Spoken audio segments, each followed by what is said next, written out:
Not literally, but and it maybe in a good way, but killing us in terms of competition. Okay, people are traveling from India to all different countries all throughout the world, and they are more successful than the general population.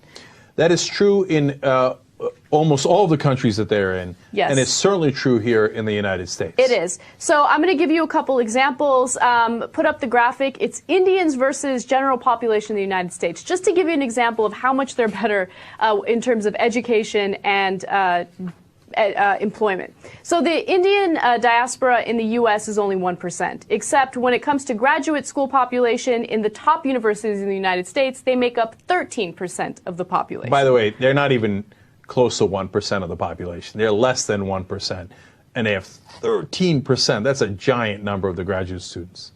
In the United States, 67% of Indians have bachelor's degrees. Now compare that to 28% of the general population in the United States. Beating you with a whooping stick. The average household income for Indians is $90,000, whereas the average household income for the general population in the U.S. is $50,000. That is a giant, giant difference. What to do? You take them out of the office and hit them with a stick a couple times. They will do. Okay. Now, look, we're giving you those numbers, one, because they're true, and it's a news story.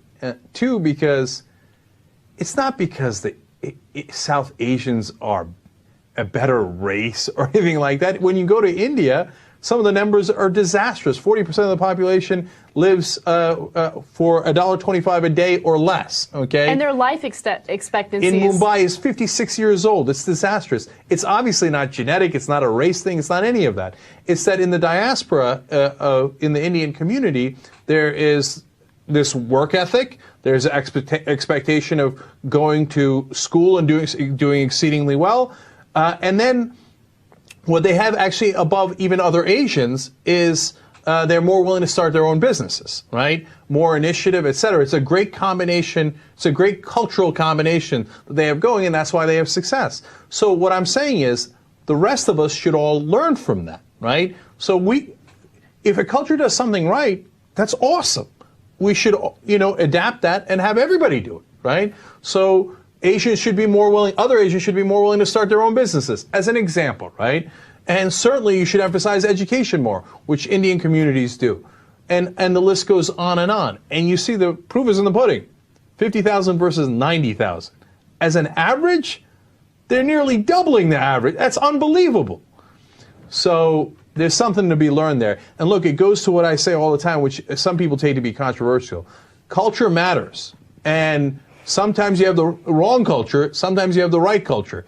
Doesn't mean overall there's no such thing as this whole ethnicity has the wrong culture. But for example, give you an extreme example, in the cultures that say you should do female circumcision.